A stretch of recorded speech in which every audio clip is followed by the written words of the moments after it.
There and back again in one day. Early this morning, this group of veterans from Central Florida flew from Orlando to the nation's capital. The one-day journey to Washington, D.C. didn't cost them a thing for the 62 veterans making the trip. It's all part of the village's honor flight. Our Washington, D.C. bureau reporter Samantha-Jo spent the day with these Central Florida veterans, and she has their story. Now arriving in the airport terminal from Orlando, Florida.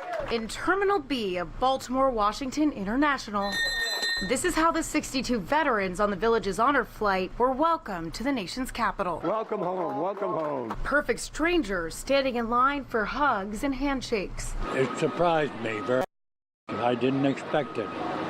But everywhere I went, people were clapping, waving their arms, and I really enjoyed it. It's the first time for some seeing the memorials built in their honor. These memorials show so much, but war itself is terrible. For James Howd, who served in Vietnam as a helicopter pilot, his last mobilization couldn't have been more different. It was very special.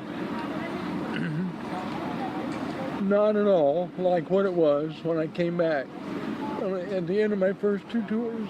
The memories still run deep decades later for Howd, who received the Distinguished Flying Cross after making a bold decision in the face of intense enemy fire. The command and control aircraft, which was overhead up at altitude, told me to abort the mission and get out of there before I got shot down, and I couldn't do that.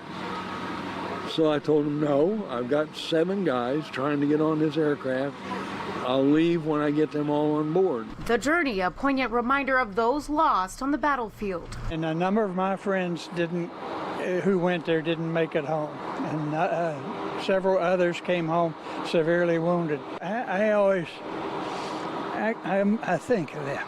At the end of the day, their service and sacrifice recognized and revered. The memories for the rest of my life. It's a once-in-a-lifetime affair, and it's marvelous. It's unbelievable. In Washington, Samantha-Jo, Spectrum News.